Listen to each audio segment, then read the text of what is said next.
Hello အားလုံးပဲမင်္ဂလာပါအခုတော့ကျွန်တော်တို့မြန်မာလိုပဲပြောကြည့်မယ်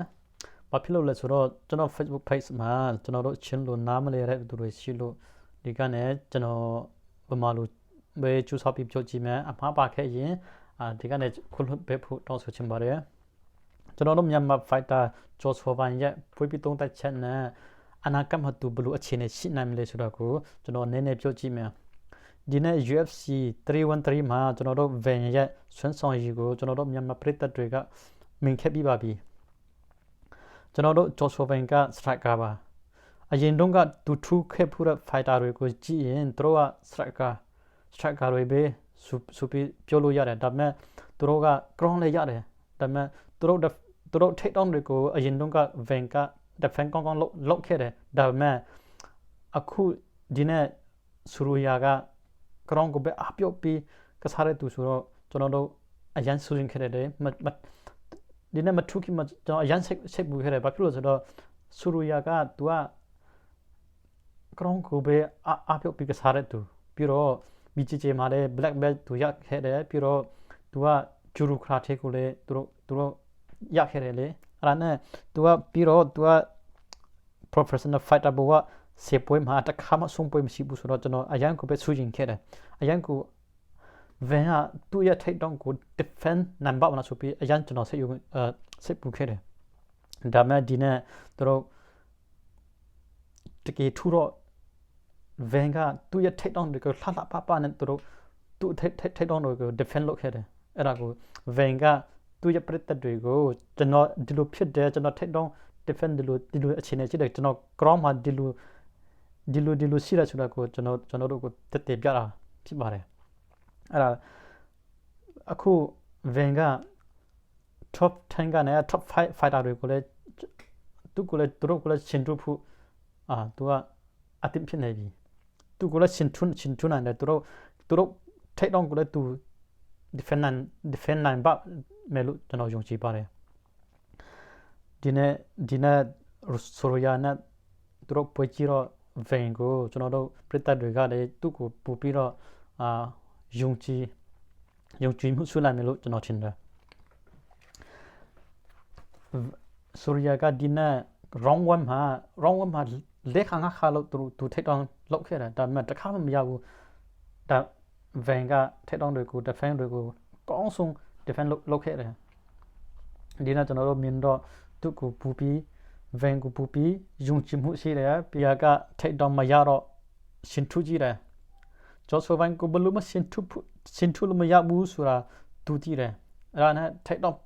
down ကိုပြန်သွားတယ်ကျူးစားတယ်ဒါပေမဲ့တခါတော့ရတယ်အဲ့ဒါတခါရတာဘလို့လဲဆိုတော့သူကစင်ကလက်ဒဘလက်နဲ့ take down ရတာမဟုတ်ဘဲနဲ့သူကဂျူရူသူတို့လက်တစ်ဖက်ကိုကန်ပြီးတော့ဒီလိုဆွဲထည့်တာမျိုးအဲ့ဒါမျိုးနဲ့တခါရခဲ့တယ်ဒါပေမဲ့ submission ဖက်ကိုလည်းသူမတော်နိုင်ဘူးပြန်ထနိုင်တယ်ဒါနဲ့ရှင်ထူခဲ့တယ်ရှင်ထူဖို့ကိုသူကမနိုင်တော့ဘူးဆိုတော့သူကလှုပ်ရှားမရှိတော့ဘူးလေ take down လည်းမရ stand fight လည်းမရဆိုတော့သူကနည်းနည်းလေးတက်လုံးနဲ့နည်းနည်းချပြီဆိုတော့ van က round 3မှာပွေးဖက်တော့ကျွန်တော်ကပွေးဖက်တော့မလို့ထင်တယ်သူကိုဘလို့ထိခဲ့တယ်တခါဘလို့ထိတယ်သူ injury ထမ်းယူတယ်နားတယ်ပြန်ထူတယ်ပြန်ထိတယ်အဲ့ဒါကိုနည်းနည်းရှက်သွားတာပဲဖြစ်တယ်အဲ့ဒါကိုသူကခွင့်ကောင်းယူပြီးတော့နားချင်းပြန်ယူတယ်အဲ့ဒါကိုသူကဟန်ဆောင်မှကိုတန်လူကြီးကတည်နေပြီလေသူကဟန်ဆောင်တာကိုတန်လူကြီးကတည်ပြီးတော့အမြန်ဆုံးသူကပြန်ထူခံတယ်အဲ့ဒါနဲ့အချင်းတိတ်မရှိတော့ဘူးဆိုတော့အချင်းကကုန်ပြီးတော့ဒါပေမဲ့ဒန်တုံးရောက်စလုံးက van ကိုအနိုင်ပေးခဲ့တယ် decision နဲ့နိုင်ခဲ့တယ်ကျွန်တော်တို့အခု van က ranking မှာမရှိတော့ဘူးအခု ranking 15မှာ Charles Johnson ကိုအခု ranking 15မှာဒါပေမဲ့ van ကအခုအနိုင်ပြန်ရတော့ van က ranking 15ကနေ10ထိပြန်ဝင်မယ်အဲ့ဒါကို official တော့မဖြစ်သေးဘူး15ကနေ10ထိတော့ဝင်နိုင်ခြင်းရှိတယ်အဲ့ဒါဘယ် ranking မှာဝင်မလဲဆိုတော့ကျွန်တော်ပြောလို့မရသေးဘူး UFC ကအခုကျွန်တော်တို့မြန်မာပြည်သက်အားပေးမှုကိုသူတို့သဘောကျပုံရနေပြီအဲ့ဒါနဲ့ ကျွန်တော်တို့မြန်မာပြည်သက်ကိုတို့ကလည်း